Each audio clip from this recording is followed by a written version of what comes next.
Trace the lines of things all the way back to the start. Blood lines through worlds apart. Take me back to the start.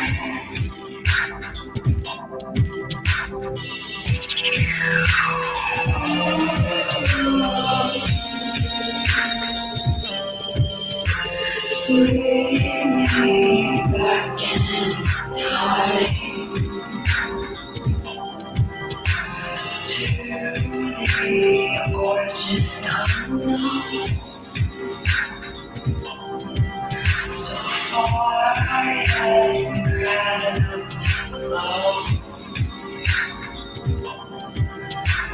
Counting down to one.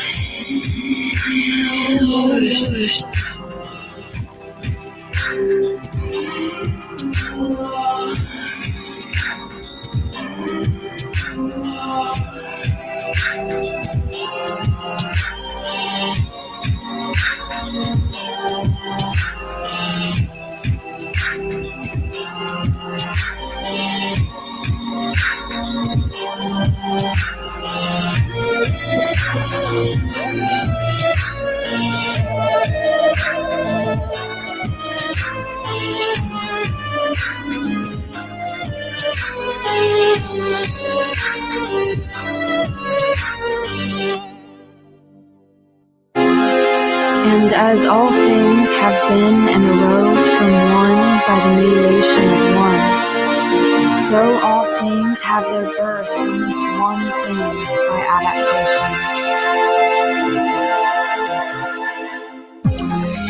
I am the one, and we all are in sync. to the unreaching further beyond.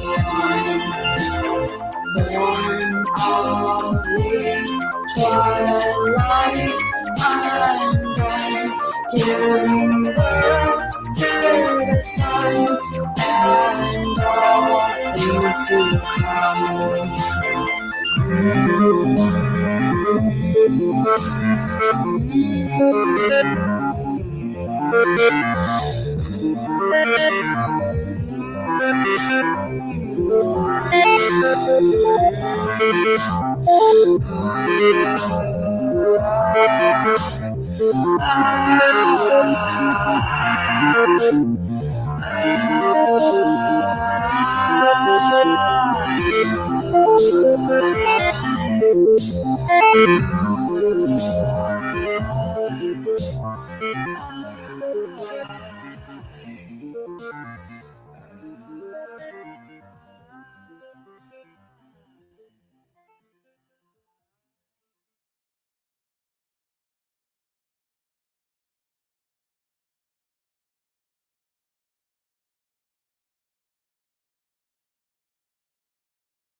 On the soul, blood-tide deluge, twixt the time-hewn pillars, thrown spray to the deadlight phasing of the stars.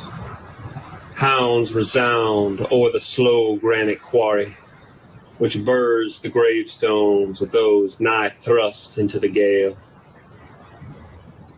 Oceans crush the depths to diamonds, under the sails of the bravest boy, rushing his rites of passage o'er the death bottoms.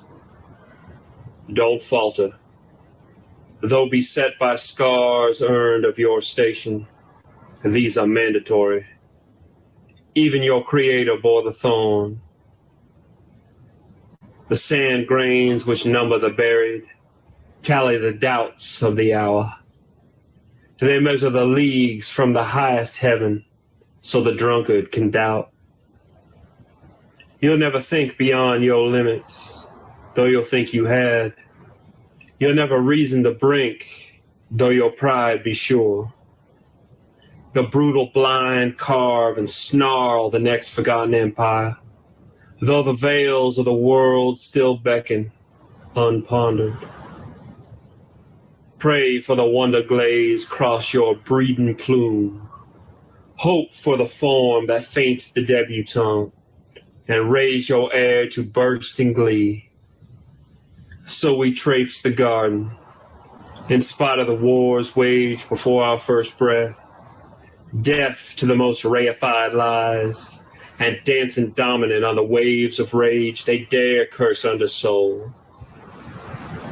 The tallest towers still bury the bird, let alone the labors that dared to conquer greater men. The same symphony sings under the blazing rays, but this time it's ours. Life wills the way.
reaching our location, an obstacle ahead. Our journey is ending, the crew rises. A burning sun with 14 satellites. One is home. Through a maze of asteroids, the captain guides us. The long night is over. And now the true test begins. No regret for what we left behind. For our kind must never end.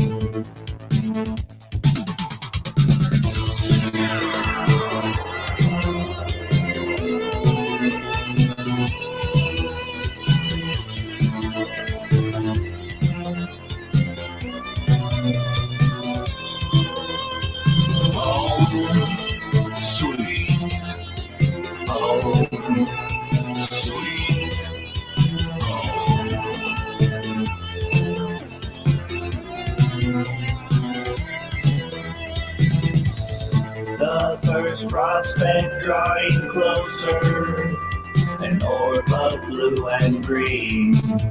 The shuttle crew prepares, their hope rising. Waking eyes and sensors scan below. Is it home? Though amazed he can't ignore her face frowning. Not the only sleepers waking. Abandoned long ago, the sentinels decide.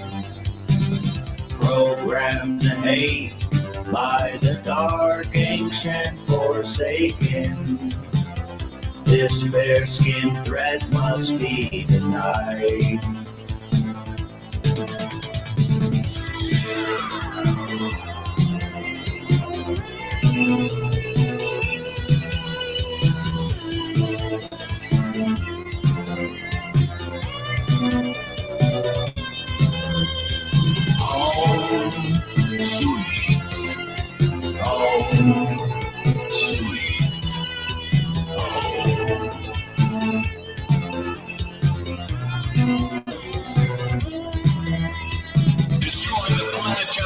Satellites. We didn't come all this way for nothing.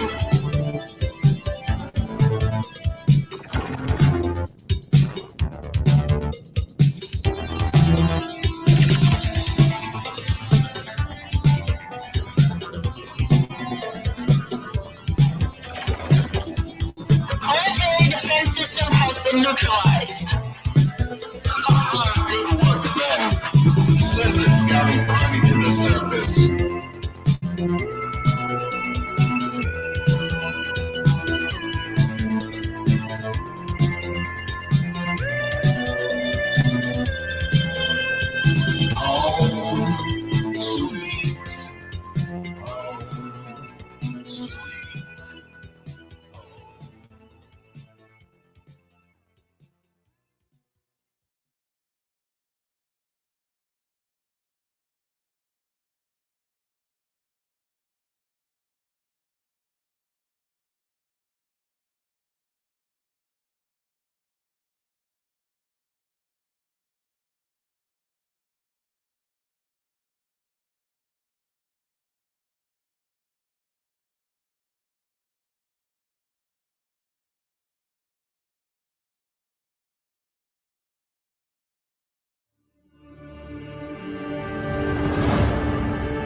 What is dead, yet part of life, and what is living, yet already dead? This is a riddle that we'll unwrap today. Indicators of a sick and dying society are all around us. Zombies are everywhere in popular culture, a sign of the times, an unconscious assertion of where we are. On a more serious and devastating note, We're inundated each day with news steeped in what some would call a cult of death. But what are the distinctions between a clear-eyed assessment and acceptance of death versus the decidedly anti-life worldviews and practices we see today in the ailing West? Death as part of life versus an entirely anti-life view. Is this just wordplay? Maybe the zombies have been eating my brain.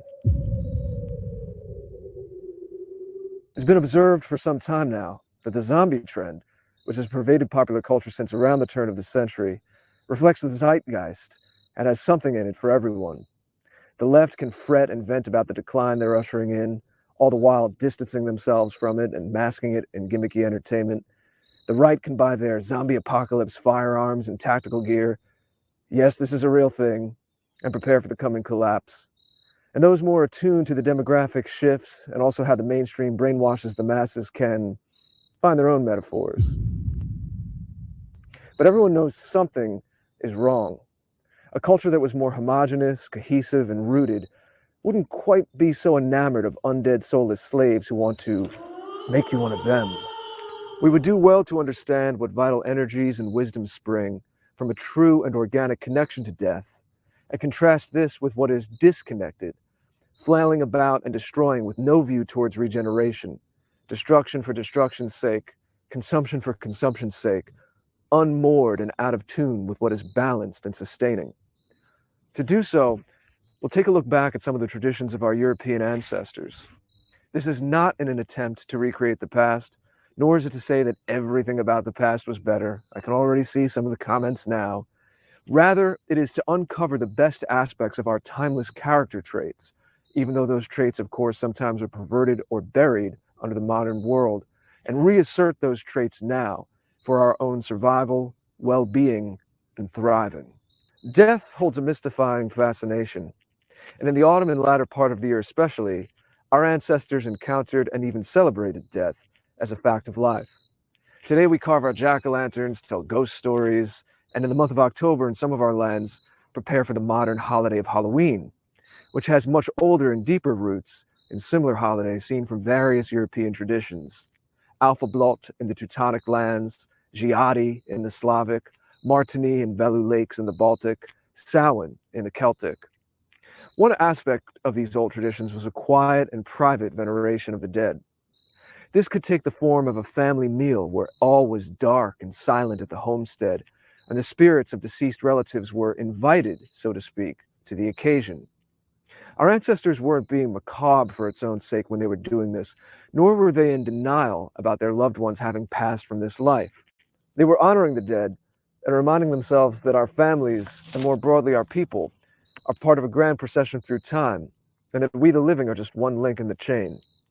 And the dead had a real presence in our ancestors' lives, so long as they kept the memory of the dead alive. Somewhat like we keep pictures today of dead relatives, or maybe even speak or pray to them. But the practices I'm mentioning here put much more of an intentional focus on the living's relation to the dead. Indeed, this was part of a larger worldview where our earthly life was seen as just one mode of existence, just one dimension, in a living universe that's a tapestry of significance and meaning. A bit different than the world only of stats and graphs made by our corporate and managerial zombies. But they'll engineer the perfect world for you. Just you wait. Now, these practices that I described about honoring the dead or encountering death are very different than commodifying death, or twisting it to invert a healthy natural order, or letting undue fear of it take you down a road of extreme imbalance, so that you yourself become one of the soulless walking dead. But unfortunately, we see things like this today in much of our modern world. We see it in how the elderly are often treated as disposable. We see how in some of our countries, so-called healthcare systems thrive on sickness and addiction, all the while advertisers ironically sell us a siren song of eternal youth.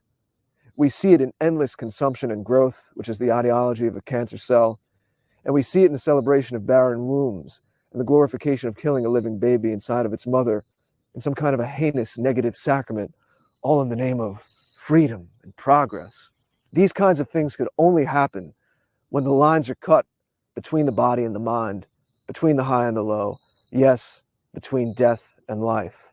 To turn back to that tricky subject of death as illuminator, the practices discussed reveal that our ancestors knew, and we of course at any moment can remember, that much wisdom is attained and energy freed by looking squarely into the face of death.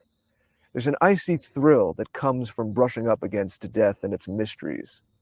The mythic wild hunt tellingly began at this time of year and during autumn, folklore that tells of a ghastly host of riders on dark horses flying over the land and making quite the racket, whisking you away in their frenzy if you're caught by them. This has parallels in the Doulahan stories, the Headless Riders, which expresses one way in the American tradition as Washington Irving's Legend of Sleepy Hollow. There were also bonfires and revelry at this time of year, the late autumn festivals, expressed today in our desire for Halloween parties, even though that may be warped by the modern world. The dangerous ghouls and benevolent elves we think of at this time of year were thought of by our ancestors as either the spirits of dead relatives, elemental forces of nature whose wild powers we must respect and exercise caution with, or the shadowy mysteries of the unknown. This was understood as the time of year when the veil between the worlds of the living and the dead were thinnest, and thus much wisdom and insight could be gleaned.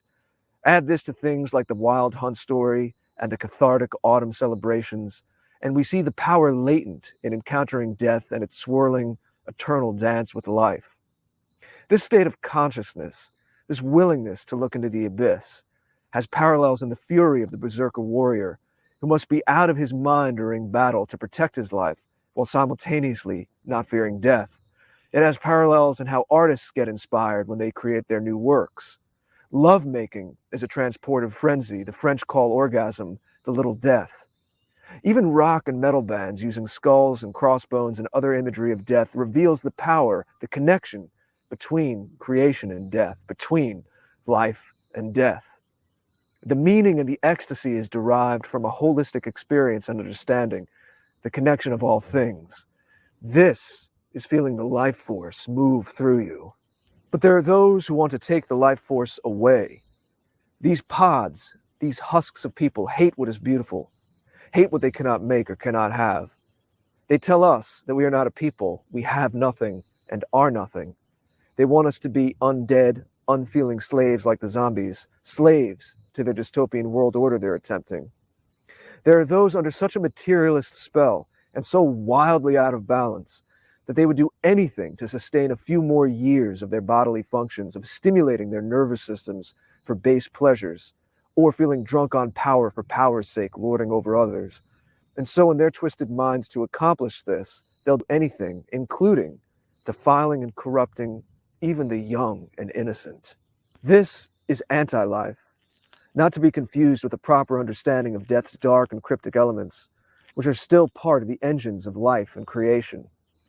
There are plenty in our European traditions and practices that show our ancestors are able to take in all of existence, including the fact of death, and use it as a way to celebrate life. In encountering death, in engaging with it as part of the cycles and rhythms of nature and the order of the cosmos, we can see that our understanding of death is ultimately part of a posture and worldview that is life-affirming. I'm Jared George, the Great Order on social media, for Red Ice TV.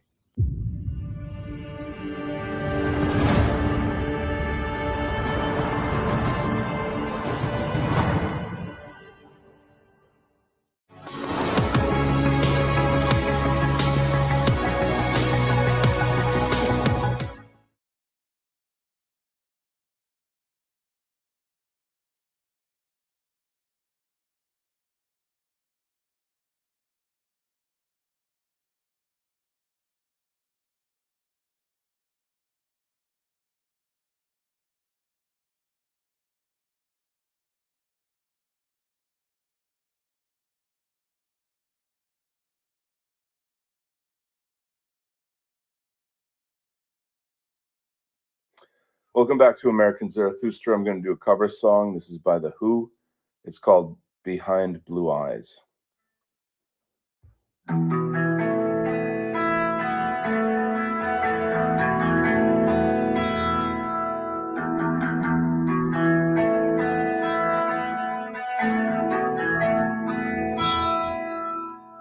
No one knows what it's like to be the bad man, to be the sad man behind blue eyes. No one knows what it's like to be hated, to be fated, to telling only lies. But my dreams, they are as empty as my conscience seems to be.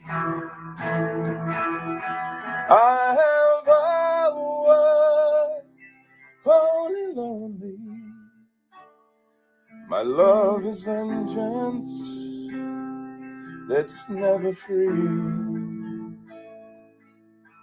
No one knows what it's like to feel these feelings like I do, and not blame you.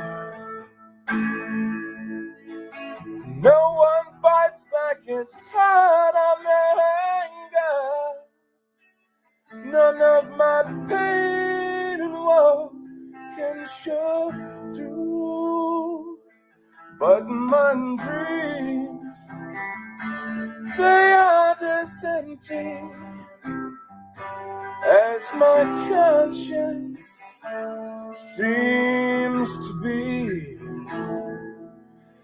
I have hours only lonely. My love is vengeance set free.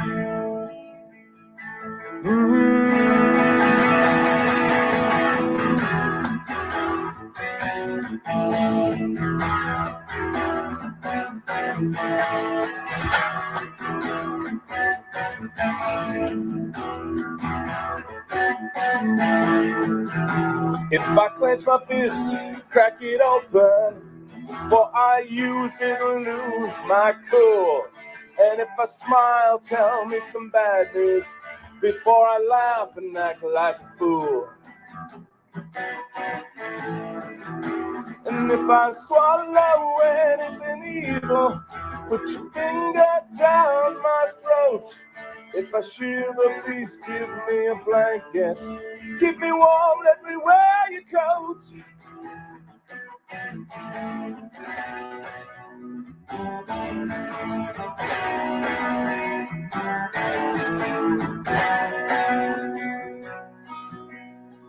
No one knows what it's like to be the bad man, to be the sad man behind blue eyes.